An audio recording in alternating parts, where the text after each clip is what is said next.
Passons à présent, chers collègues, au débat autour du rapport d'orientation budgétaire qu'Imed Azouz va nous présenter dans quelques instants. Vous le savez, ce budget s'inscrit dans un contexte inédit, celui d'une crise politique et institutionnelle durable, ayant pour point de départ la dissolution décidée le 9 juin dernier par un homme seul, le président de la République, et par son refus de respecter le vote populaire en nommant un Premier ministre issu du nouveau Front populaire. Au contraire, Emmanuel Macron a fait le choix de nommer 2 premiers ministres successifs, issus tous deux de partis pourtant largement battus dans les urnes, dont le but est de poursuivre à tout prix les politiques libérales engagées, en tournant le dos à la hausse des salaires, à l'abrogation de la réforme des retraites et plus généralement à peu près toutes les mesures de progrès. Les 2 gouvernements qui se sont succédés depuis la rentrée ont ainsi présenté dans la précipitation des budgets d'austérité, marqués par des coups de rabot dans de nombreux domaines comme le sport ou encore le logement, sujet totalement délaissé depuis l'élection d'Emmanuel Macron en 2017, alors que la crise pèse chaque jour un peu plus durement sur l'ensemble de nos concitoyens. Nous faisons un choix inverse à Nanterre, celui de considérer que les services publics ne sont pas un luxe, mais un bien commun, plus que jamais indispensable pour nos concitoyens. Oui, nous assumons d'être un bouclier en faveur des plus fragiles. Nous assumons d'être une ville qui prend soin de ses habitants, une ville où l'on prend soin des autres. Nous assumons d'être une ville solidaire, avec des politiques sociales ambitieuses, avec des politiques de santé qui permettent l'accès pour toutes et tous à des soins de qualité, via la mise en place d'une mutuelle communale ou encore la construction d'un centre municipal de santé, le centre Juliette Ténine dans le centre-ville.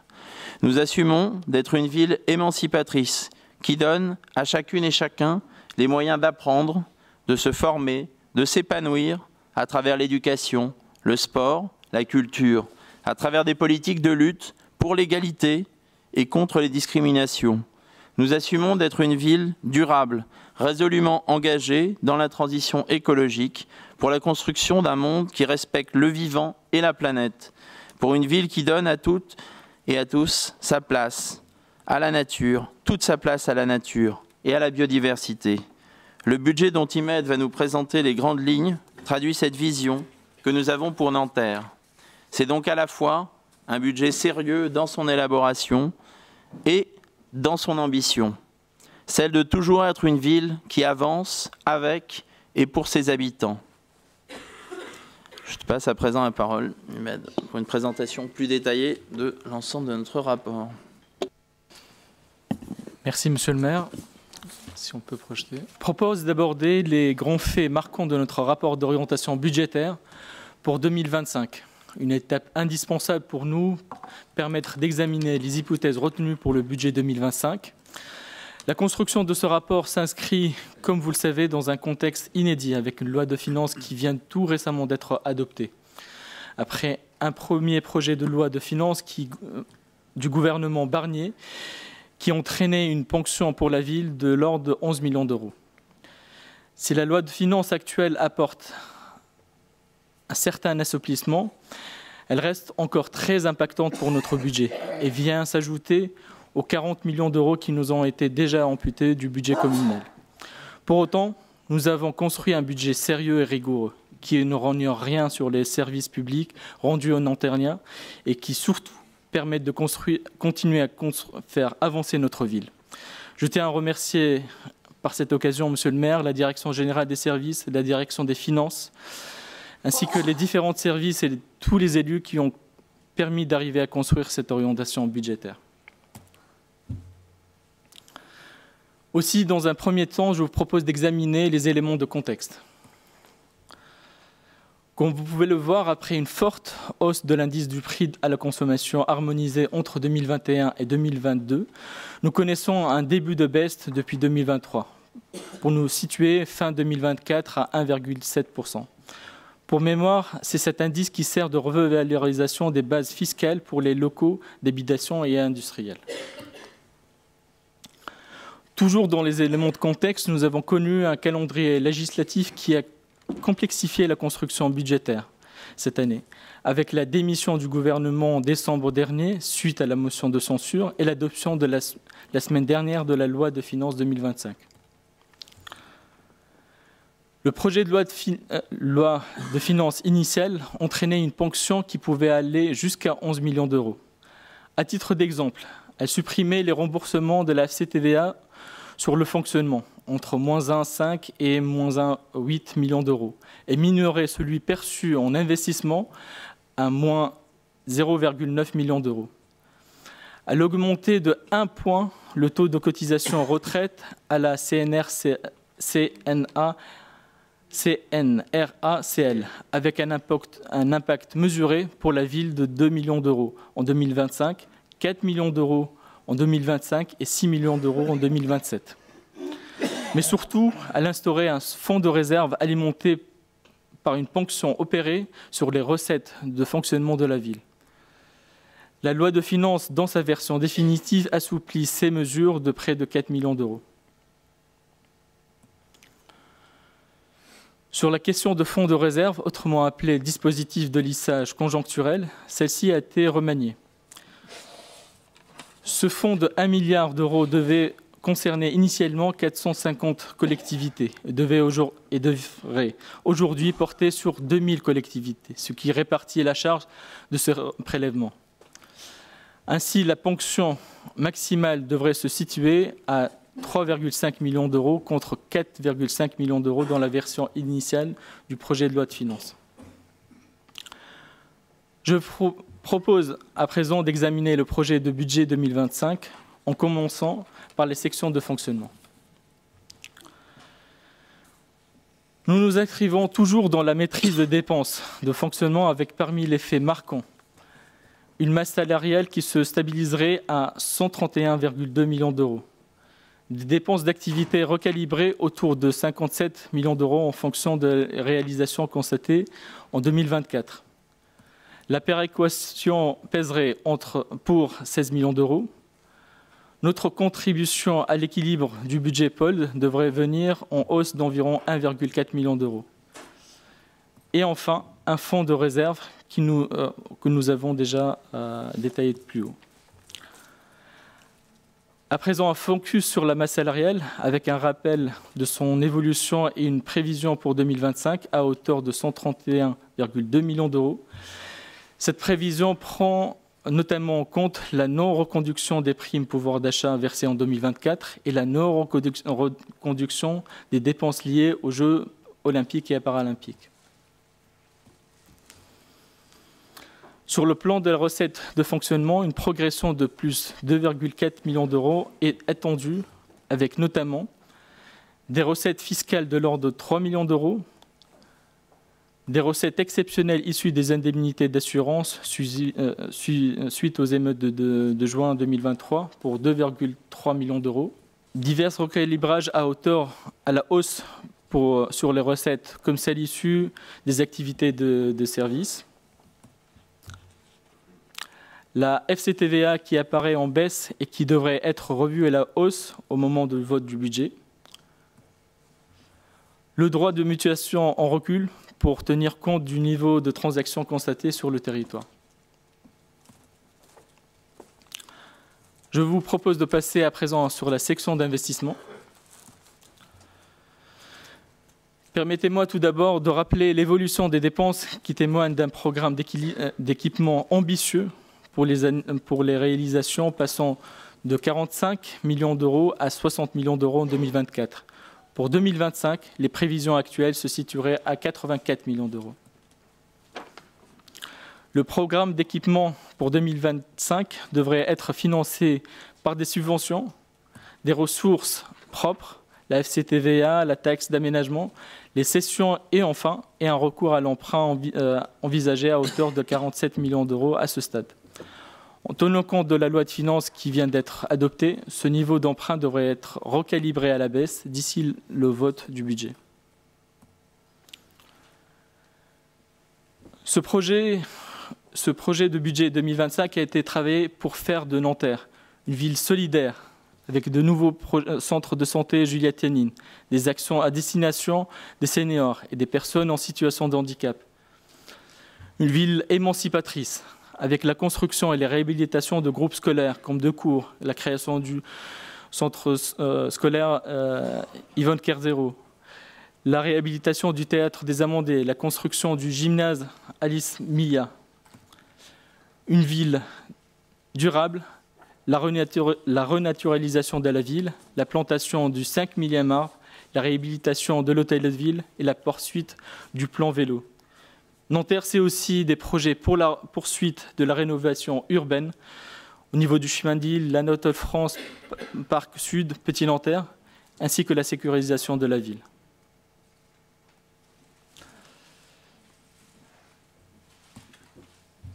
Je vous remercie. Lise, tu as la parole. Merci au service pour ce travail méritoire, compte tenu des circonstances exceptionnelles de préparation de ce budget. Ce document d'orientation budgétaire vise à parachever nos engagements programmatiques en prenant compte de la dynamique issue des assises. Il nous appartient d'en préciser encore certains contours en gardant notre cap et en ajustant librement notre rythme.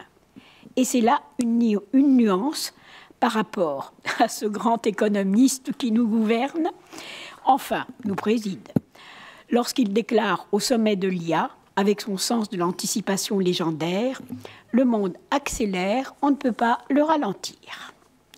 Ce schéma de pensée libérale et productiviste, basé sur l'idée du bienfait d'une concurrence frontale entre des acteurs est dépassé et nous enferme dans une trajectoire qui n'a fait l'objet d'aucun débat démocratique. À Nanterre et au sein du groupe écologiste, notre défi est plutôt d'approfondir, de nous questionner librement sur le sens de nos actions et parfois même de décélérer et surtout justement quand il y a urgence. Non pas en amputant le fond vert pour au final ouvrir des data centers, c'est-à-dire en français, en bon français, des centres de données.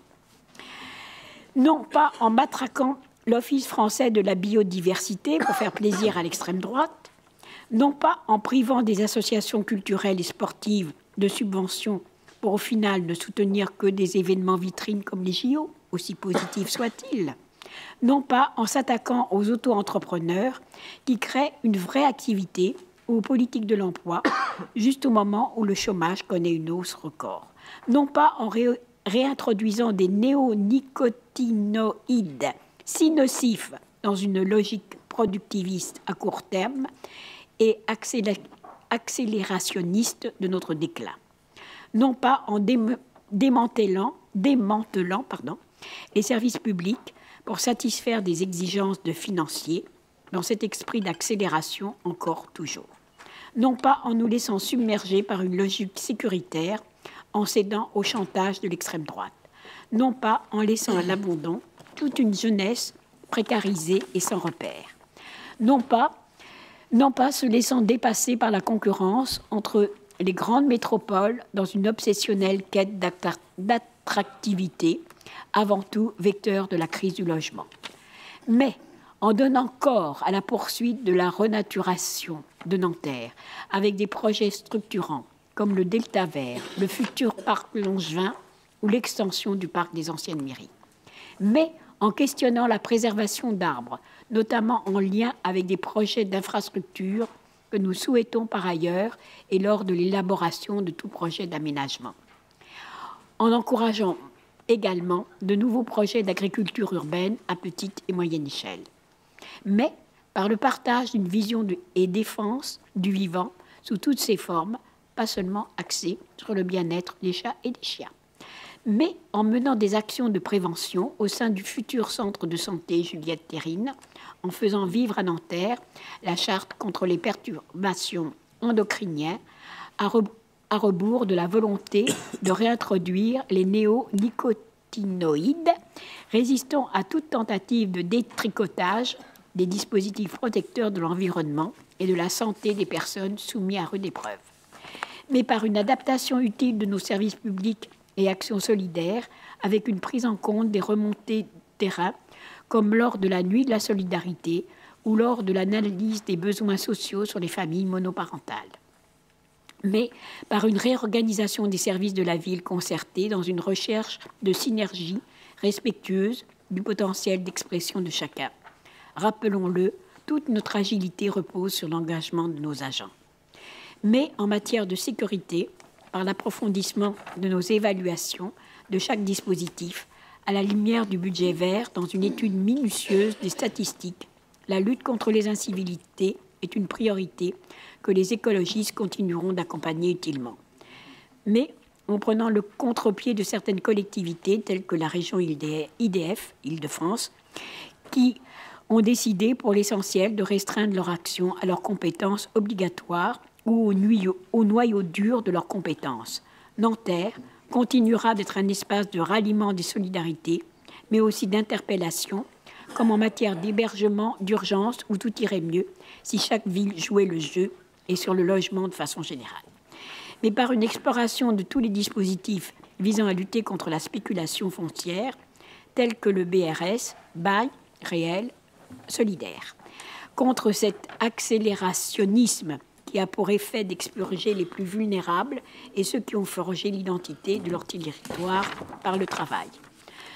Mais par le renforcement de notre partenariat avec l'UPN et les établissements de l'enseignement supérieur, avec prochainement l'organisation de la conférence supérieure. Pas cher. Mais par une coopération entre le département du 92 et la ville, dès que les convergences sont possibles sur des sujets qui ne devraient pas être clivants, comme l'aide sociale à l'enfance et les droits des femmes. Mais par une coopération renforcée et mutualisation de certains outils au sein du POLD, notamment dans le cadre de l'évaluation du PCAET, Plan Climat, Air, Énergie Territoriale, ou du partage de bonnes pratiques en matière de gaspillage alimentaire. Je pourrais poursuivre longtemps ces évocations, mais vous avez bien saisi le message. En somme, nous gardons notre cap par une recherche utile de solutions, par des questionnements, ni en nous brûlant les ailes comme Icare, ni en nous enfermant dans notre village gaulois, mais en restant stoïque dans l'adversité. Je terminerai en citant Marc Aurèle, pas en latin, hein, en français. En te levant le matin, rappelle-toi combien est précieux le privilège de vivre, de respirer, d'être heureux. Oh, merci. Merci.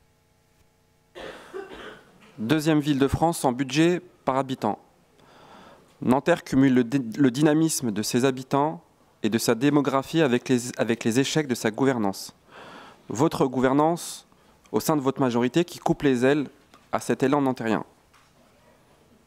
Notre sécurité est sacrifiée par idéologie, notre logement en crise avec des HLM vétustes et des passoires thermiques pendant qu'on plante des arbres hors de prix pour faire de la communication.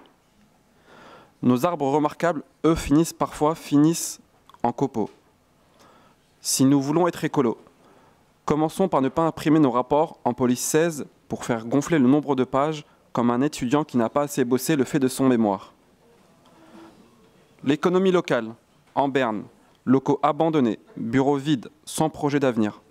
La concertation est absente, les décisions imposées, comme des pistes cyclables dangereuses, alors que cette mobilité est si cardinale pour notre avenir. 2 jumelages ont vu le jour récemment, alors que les autres sont délaissés. Mais cela, c'est une tradition de votre majorité depuis des décennies.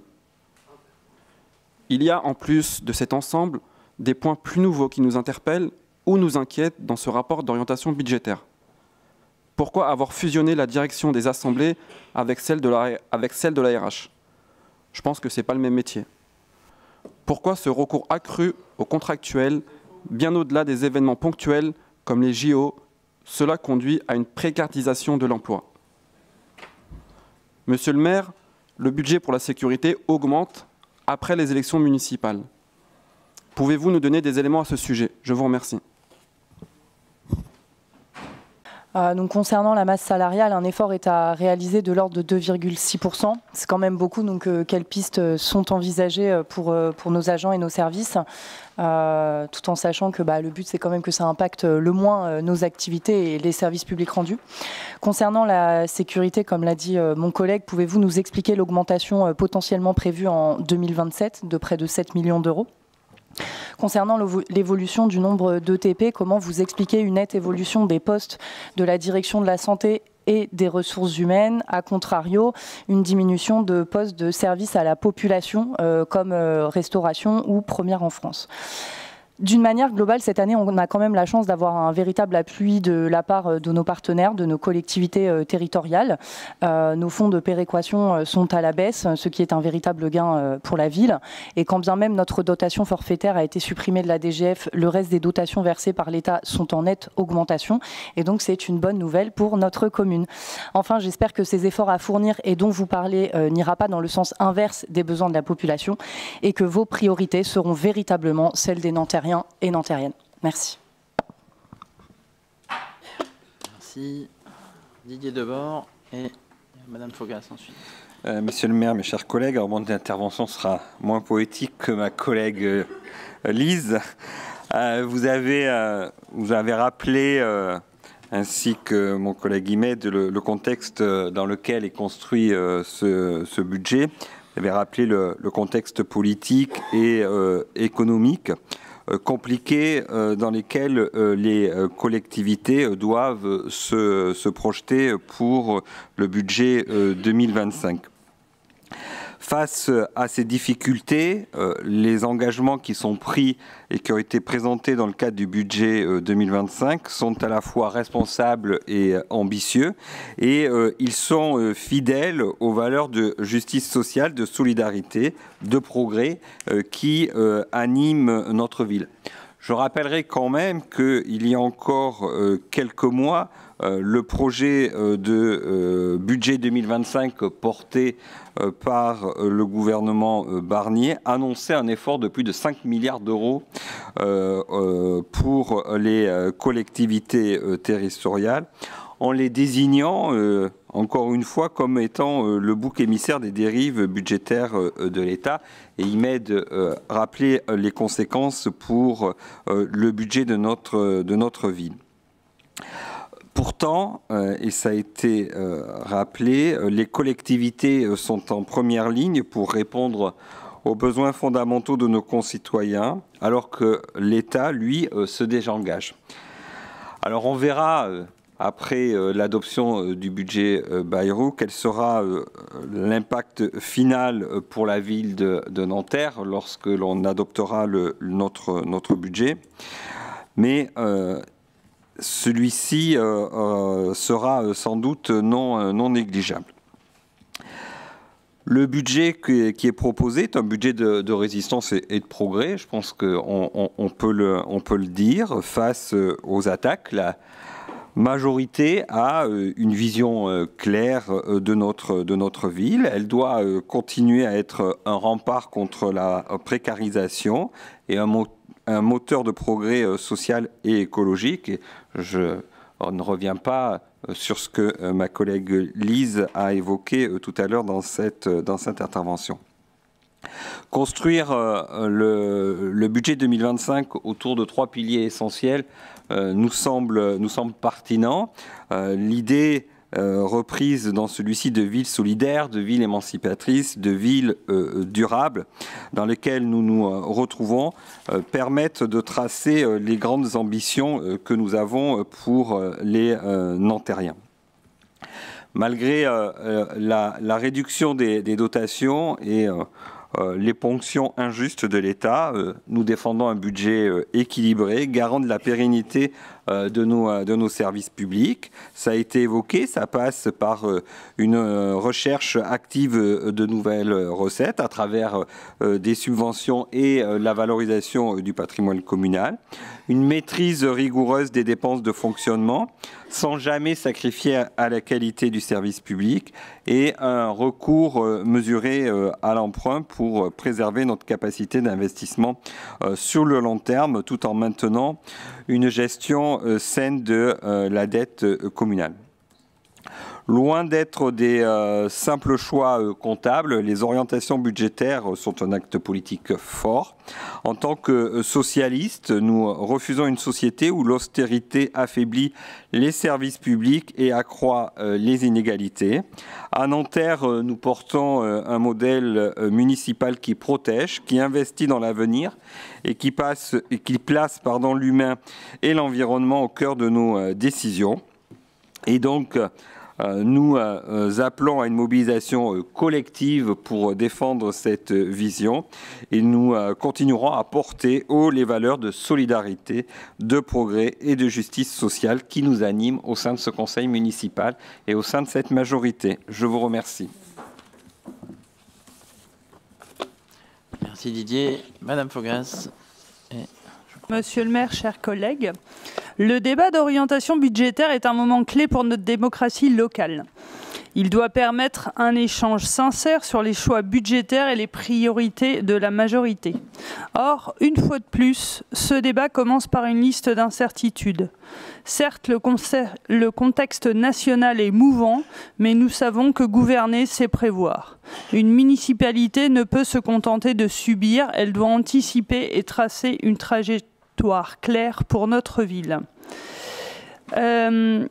Concernant l'endettement, l'endettement est acceptable s'il sert à investir. Nous ne sommes pas opposés à l'endettement, à condition qu'il finance des investissements utiles pour l'avenir de notre ville, notamment en matière de transition écologique.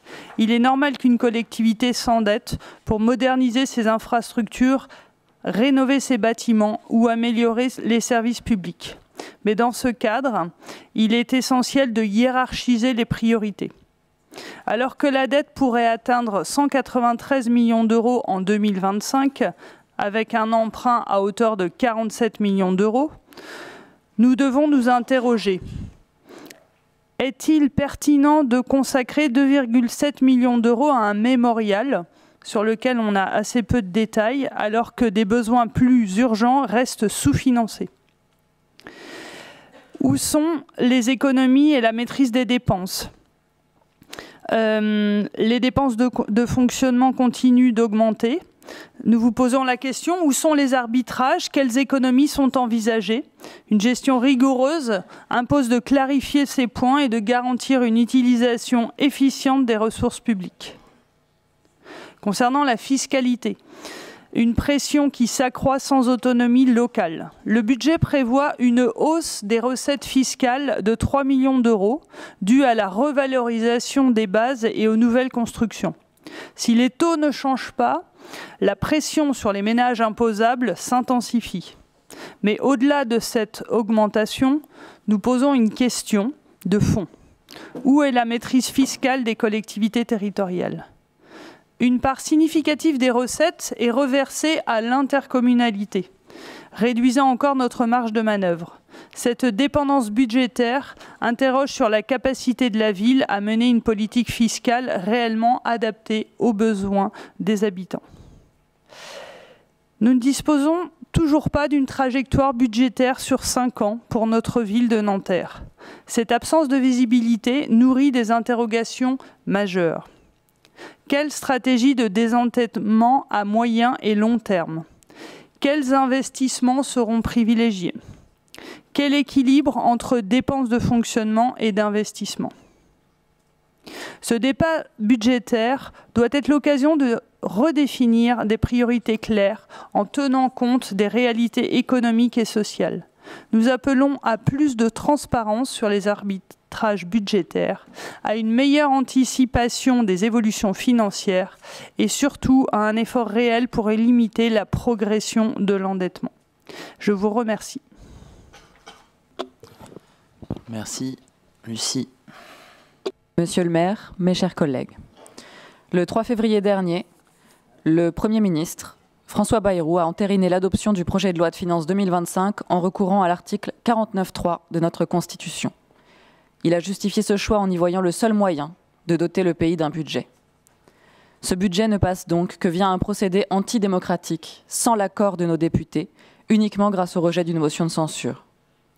Ce budget, un soi-disant compromis politique entre gens tous d'accord pour sacrifier les classes populaires sur l'autel des profits économiques et de la compétitivité mondiale des entreprises. Il impose des économies drastiques, principalement au détriment des services publics.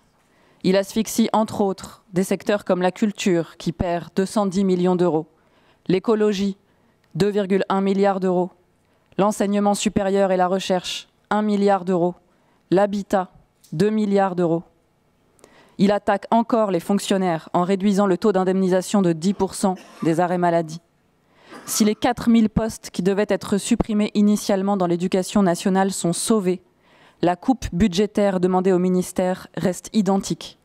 Ce sont donc des dizaines de millions d'euros en moins pour l'éducation de nos enfants, dont ceux de Nanterre. Ce budget met aussi au pain sec les collectivités territoriales, avec une coupe de plus de 2 milliards pour 2099 communes concernées. Les collectivités locales ont même été désignées principales coupables de ce dérapage budgétaire, au mépris des règles d'équilibre annuel que les villes doivent, elles, respecter. Au mépris aussi des analyses économiques sérieuses qui pointent l'inconséquence des derniers ministres de l'économie et l'incompétence des services de Bercy. Guidés par les dogmes d'une politique de l'offre, ce sont eux qui ont permis un dérapage des comptes publics de plus de 66 milliards d'euros en 2 ans seulement, soit plus que le budget annuel de l'éducation nationale en France. Aujourd'hui, loin de changer d'orientation politique, le gouvernement choisit d'en faire payer la facture aux classes moyennes et populaires. Il choisit de dégrader encore les services publics nationaux les plus essentiels. Il choisit d'assécher l'action publique locale en diminuant de manière significative les ressources allouées aux communes, dont Nanterre. Il choisit de vouer aux gémonies les fonctionnaires qui portent ces services publics essentiels et qui sont désormais vilipendés par des gens qui savent à peine ce que travailler veut dire. Ce budget national est le symbole ou le dernier symptôme d'une crise plus profonde qui touche les communes en général et Nanterre en particulier. Ce budget creuse encore la fracture avec l'esprit de solidarité et de justice sociale qui doit guider nos politiques publiques et les ambitions de notre ville et qui fonde le pacte républicain et démocratique de la France. Nous devons être conscients qu'il ne s'agit pas simplement de chiffres, mais de 2 visions politiques opposées. D'un côté, la violence d'une austérité mortifère, de l'autre, la voie difficile mais nécessaire de la solidarité et du vivre ensemble.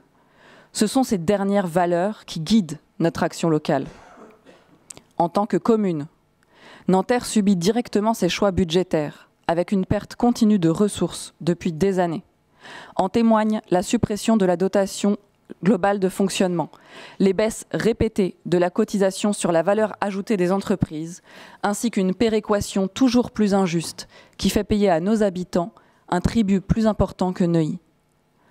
Cette année encore, avec le budget Bayrou, nous perdrons donc environ 4 millions d'euros.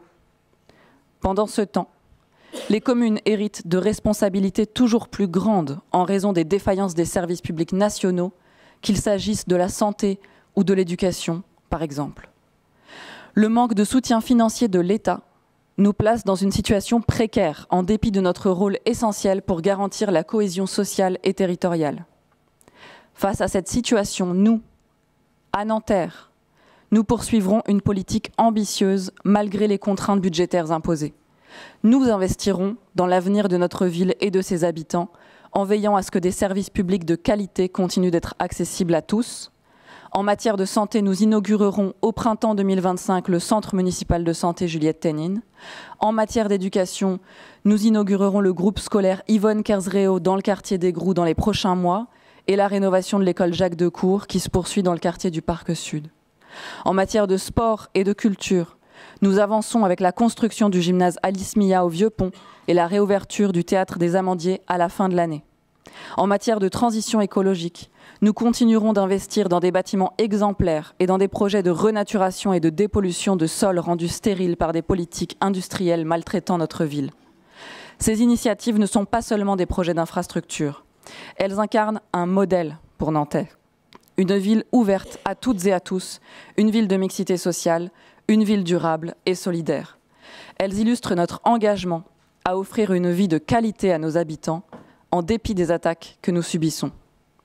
Cependant, il est clair qu'aujourd'hui, les communes sont confrontées à une crise institutionnelle et financière majeure. La concentration de compétences politiques à de nouveaux échelons, ainsi que la recentralisation fiscale, ont considérablement réduit l'autonomie des communes, notamment des communes populaires comme la nôtre. Les réformes fiscales successives, comme la suppression de la taxe professionnelle ou de la taxe d'habitation, les coups de rabot budgétaires comme celui que nous subissons encore aujourd'hui, limitent nos capacités financières et nos marges de manœuvre pour mener des politiques publiques adaptées à nos réalités locales. Dans ce contexte, Nanterre, tout comme tant d'autres communes populaires, se trouve de plus en plus dépendante des décisions de l'État et des subventions conditionnées par des appels à projets. Les choix politiques sont de plus en plus dictés par des objectifs imposés par l'État ou d'autres institutions au détriment de la vision politique des élus locaux et des aspirations des populations qui les élisent. Ainsi du budget actuel. Un gouvernement, tout sauf le reflet des volontés politiques et démocratiques françaises, impose aux villes un budget et les restrictions qui en découlent. Alors que nous, élus municipaux, nous efforçons de faire vivre au plus près de toutes et tous les valeurs démocratiques qui nous sont chères. Nous sommes donc face à un double défi. D'une part, résister à l'austérité budgétaire autant que nous le pourrons à Nanterre. D'autre part, défendre le rôle essentiel des communes comme lieu de pouvoir populaire, de solidarité et de transformation sociale. Nous continuerons de mener une politique ambitieuse, mais il est clair que le danger est grand. Dans un contexte où les collectivités locales sont de plus en plus étouffées par les choix centralisateurs et les réformes fiscales agressives. Le budget que nous présenterons demain sera celui de la responsabilité et de l'ambition. Un budget au service de toutes et tous, qui refuse de sacrifier nos valeurs et nos missions au nom d'une logique économique déshumanisée et maltraitante. Un budget qui reflète notre engagement à faire de Nanterre une ville où l'humain reste au cœur de l'action publique, une ville d'égalité, de justice sociale et écologique, d'émancipation collective. Nous présenterons ce budget avec la détermination de protéger les populations des conséquences désastreuses des choix de nos gouvernants, et nous sommes tout aussi déterminés à faire entendre, au-delà de Nanterre, la nécessité d'une refonte politique autant qu'économique d'un système visiblement à bout de souffle. Je vous remercie. Merci. Merci Lucie. Juste sur quelques points que j'ai notés dans les questions auxquelles on va vous répondre. J'avais juste un mot parce que je ne pensais pas que je serais capable d'avoir ce genre de questions dans l'hémicycle. Donc j'avoue que c'est assez déstabilisant, mais quand on m'interroge sur qu'est-ce que c'est que ce mémorial, quand on parle du mémorial de la place du 27 mars 2002 dans cet hémicycle, ça me choque assez fortement, d'autant que le projet ne concerne pas que le bassin mémoriel qui sera autour de l'hôtel de ville, mais il concerne l'intégralité de la reprise de l'isolation thermique de cette mairie de Nanterre, pour laquelle nous avons dans les objectifs centraux de réduire justement l'empreinte carbone évidemment, mais surtout la consommation en termes de fluide. Et cet hôtel de ville, il représente 20% de la consommation de fluide de la ville. Donc ça faisait partie des chantiers prioritaires en termes de rénovation thermique. Et donc dans ce cadre-là, on a procédé à la reprise de l'intégralité du bassin mémorial qui sert et qui servira demain pour nous rappeler de nos collègues qui étaient présents il y a 23 ans dans cet hémicycle. Et c'est pour eux qu'on l'a fait, voilà, avec l'ensemble des élus. Donc je ne pense pas que ce soit une dépense somptuaire. On n'a pas pour habitude de faire des dépenses somptuaires à Nanterre. Passer ce moment. Sur la question des pistes d'économie, vous évoquez la réduction effectivement au niveau des dépenses de personnel de 2,6%.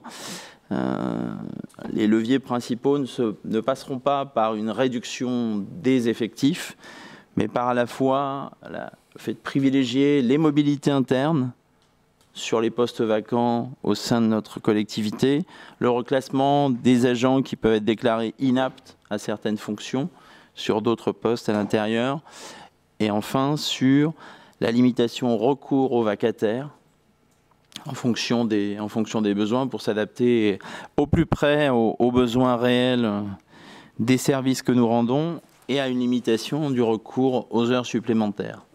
Donc modulo ces 5 axes-là, nous sommes en capacité d'arriver à réduire l'enveloppe sur les différentes dispositions donc, concernant les remarques que vous aviez pu faire sur la direction de la santé. Donc il y avait 14 postes vacants en 2023 qui ont été pourvus depuis et qui permettent d'accompagner la reprise. Donc 3 assistants dentaires, 3 assistants médicaux, 1 infirmière, 2 responsables de service, 3 médecins et 2 psychologues. Donc qui font qu'effectivement on pourvoit les 14 postes vacants en 2024. Concernant la DPE, la ville a été confrontée, comme nombre d'autres collectivités territoriales, à des difficultés de recrutement dans le secteur de la petite enfance. Il y a actuellement encore 50 postes vacants constatés en 2024. Pour ce faire, nous avons engagé avec Stéphanie Lamora, en charge de la petite enfance, un speed dating pour rencontrer de nouveaux candidats et permettre de répondre à ce besoin-là, qui nous a permis notamment de recruter, y compris une directrice de crèche. Donc, on se réjouit de ce travail-là, mais c'est un travail de longue haleine pour arriver à convaincre, trouver les publics et être en capacité de pouvoir les accueillir, puisque c'est un des besoins essentiels pour nos habitants. On parle régulièrement de la question du logement, mais la question des places en crèche aussi est un élément central et donc du coup il faut pouvoir y répondre, mais on est confronté à une pénurie globale sur ces sujets. Puis sur la question peut-être de la DPSR, vous nous demandiez sur la baisse donc, des effectifs constatés 2023-2024. Donc il y avait effectivement 17 agents en moins, ça correspondait à la fois à la fin de la gestion en régie du self réservé au personnel municipal et à des vacances de poste pour partie sur les équipes cuisine. C'est ce qui amène un certain nombre d'évolutions. Alors on n'a pas 7 millions de hausse malheureusement pour le budget de la police municipale, même si nous avons encore recruté 2 nouveaux policiers municipaux ce mois-ci. Donc, on s'en réjouit. Voilà, sur les points, je ne sais plus s'il y avait d'autres points complémentaires. C'était plus sur les recettes fiscales supplémentaires en hausse grâce au taux.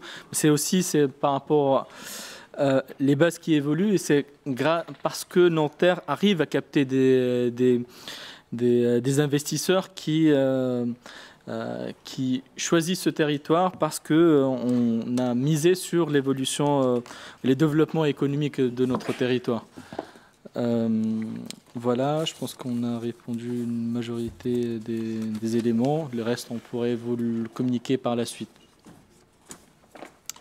Je suis désolée, mais dans le rapport d'orientation budgétaire, moi, j'avais pas compris que le mémorial c'était lié à ça. Et évidemment, il me serait pas venu à l'idée, ayant été élu à la suite, ayant remplacé un élu décédé, de remettre en cause cet investissement. Je voulais que ça soit clair. Je vous remercie.